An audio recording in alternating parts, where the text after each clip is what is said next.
Sir నమస్కారం sir. నమస్తే అండి. సార్ 'హరిహర వీరమల్లు' ఇంకో 10 రోజుల్లో రిలీజ్‌కి సిద్ధంగా ఉన్న నేపథ్యంలో ఇప్పుడు ఒక వార్త ఈ సినిమా గురించి వైరల్ అవుతుంది. ఫైనాన్షియల్‌ల కష్టాలు ఈ సినిమాకొచ్చాయని జెప్పేసి. అంటే ఏఎం రత్నం గారు ఈ సినిమా బడ్జెట్ పెరిగిపోవడంతో ఫైనాన్షియల్ దగ్గర 60,00,00,000 తీసుకున్నారని, ఆ సినిమా రిలీజ్‌కి ముందే ఇవ్వాలని జెప్పేసి ఒక కండిషన్ పెట్టుకున్నారని, ఇప్పుడు అది ఇవ్వాలని వాళ్ళు గొడవ చేస్తున్నారని, ఇలా ఒక వార్త అయితే ఫిల్మ్ నగర్ చక్కర్లయితే కొడుతుంది సార్. మరి నిజంగా ఆ కష్టాలు ఇప్పుడు 'హరిహర వీరమల్లు'కున్నాయా? మరి అవి అనుకున్న తేదీకి రిలీజ్ అవుతుందా? వైరల్ అవుతున్న వార్తల్లో నిజమెంతుంది సార్? అంటే ఫైనాన్స్ తీసుకున్నాను అని ఆయనే చెప్పాడు. ఓకే. నా కష్టాలు నాకున్నాయన్నాడు. వడ్డీలు అట్లాగే సఫర్ అవుతున్నాడు ఆయన అని ప్రపంచం అంతా మాట్లాడింది. సినిమా రిలీజ్ అయిపోతే ఆ కష్టాల నుంచి బయటపడతాడు ఆయన అని అందరూ అనుకున్న విషయమే. కొత్తదేం లేదు దీనిలో. ఫైనాన్స్ తీసుకున్నాడు ఆయన.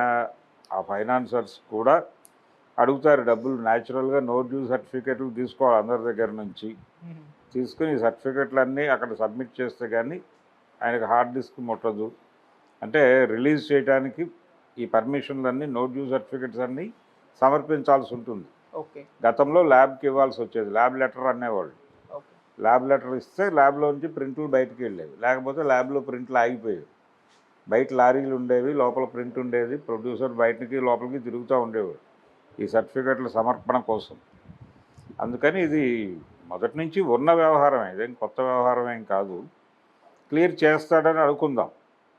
అంటే ఈ వార్తని ఎందుకు ఇంత స్ప్రెడ్ చేస్తున్నారు అంటే మేబీ కందులు దుర్గేష్ గారు లేకపోతే పవన్ కళ్యాణ్ ఇప్పుడు ఆల్రెడీ థియేటర్లు సమ్మె చేస్తూ ఉన్నారు వాళ్ళ పర్సనల్ ఇష్యూతో.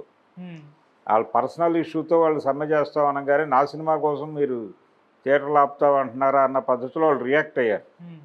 అట్లా ఇప్పుడు ఫైనాన్సర్స్ మాకు డబ్బులు ఇవ్వాలి అంటే నా సినిమా కోసం మీరు ప్రెజర్ చేస్తున్నారా అని వాళ్ళిద్దరూ ముందుకొచ్చి అంటారేమో అనే ఉద్దేశంతో దీన్ని స్పెక్యులేట్ చేస్తున్నారేమో. కానీ వాళ్ళకి తెలుసు దేనికి స్పందించాలో దేనికి స్పందించకూడదో వాళ్ళకు ఒక లెక్క ఉంది. దాని ప్రకారమే మాట్లాడతారు.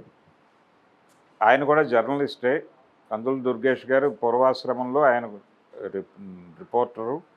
సితారలో వారు రాసినటువంటి కథలు కథనాలు అన్నీ చదివిన వాళ్ళు ఉన్నారు ఇప్పటికీ.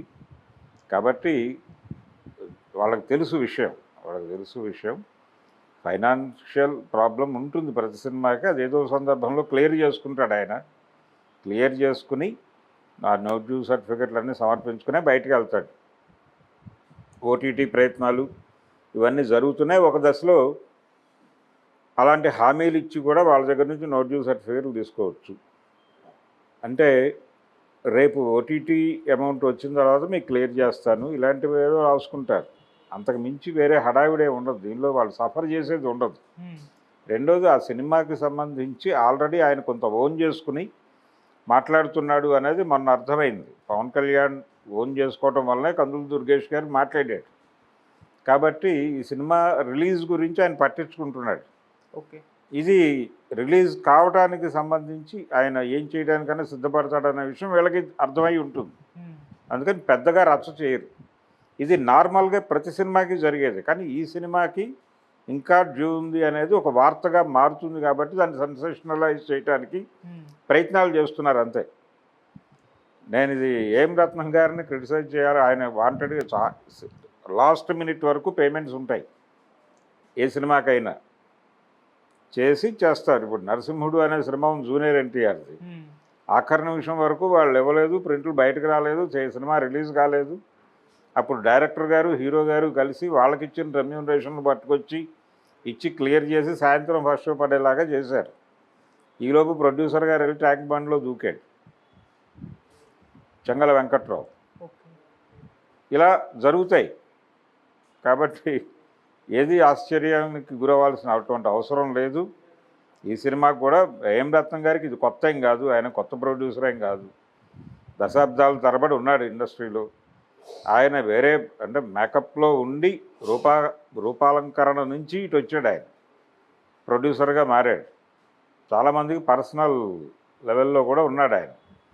విజయశాంతి గారితో ఆయనకు ఉన్నటువంటి ఆ పరిచయం రీత్యా దాన్ని పెట్టుబడిగా పెట్టి సినిమా దీనిలోకి వచ్చాడు. తర్వాత తన జ్ఞానం ఆధారంగా ఆయన ఎదిగాడు. స్వయం కృషి ఉంది ఆయనకి. సినిమా ఇండస్ట్రీలో ప్రతిదీ తెలుసు ఆయనకి స్పష్టంగా. ఏది ఎలా క్లియర్ చేసుకోవాలి, సినిమాని ఎలా రిలీజ్ చేసుకోవాలో ఆయనకు తెలుసు. ఆయన ప్రయత్నంలో ఆయన ఉన్నాడు. కానీ ఈ వార్త వాంటెడ్గా స్ప్రెడ్ చేయడం వెనకాల ఉద్దేశం వాళ్ళు ఏదైనా రియాక్ట్ అవుతారేమో చూద్దామనే కుతూహలం తప్ప మరొకటి కాదు. సినిమాకి ఇంకా టైం ఉంది. ఈరోజు రేపు రిలీజ్ కావట్లేదు, అది 12వ తారీఖు రిలీజ్ అంటున్నారు. 12 అంటున్నారు కాబట్టి వాళ్ళు 10వ తారీఖు 11వ తారీఖు సెటిల్ చేసుకోవచ్చు. ఇప్పుడే సెటిల్ చేయాలని రూల్ ఏం లేదు. ఆఖరి నిమిషం వరకు వాళ్ళకి థియేటర్లో స్క్రీనింగ్ కంటే ఎంత టైం కావాలో అంత ముందు కూడా క్లియర్ చేసుకోవచ్చు.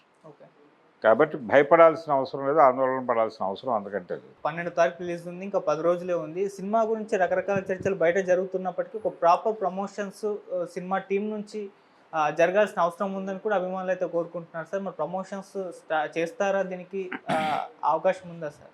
అంటే చేస్తానని చెప్పాడుగా ఆయన, రత్నం గారు చేస్తామని చెప్పాడు. మేబీ 1 వీక్ బిఫోర్ ఏమన్నా ఒక ఈవెంట్ చేస్తే చేయొచ్చు. అది ఒక ఈవెంట్, అది అక్కడ చేస్తాడా ఇక్కడ చేస్తాడా అనేది గొడవ.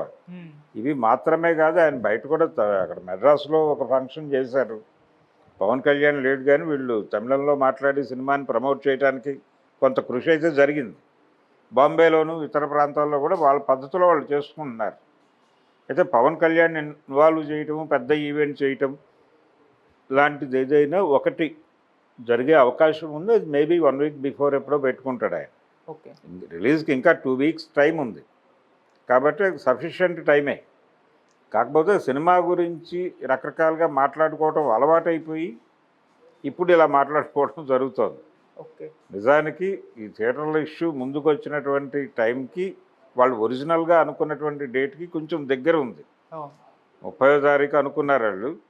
ఆ టైంలోనే ఈ డెసిషన్ రావటం, ఆ రియాక్షన్స్ రావటం, ఇవన్నీ ప్రచారమే ఆ సినిమాకి. ఇప్పుడు ఈ రోజున మనం మాట్లాడుకుంటున్నటువంటి ఈ టాపిక్ కూడా ప్రచారమే ఆ సినిమాకి. అందుకని ఆ సినిమాకి బజ్ క్రియేట్ చేయడానికి రకరకాల ప్రయత్నాలు, దానిలో దేన్ని వదిలిపెట్టట్లేదు.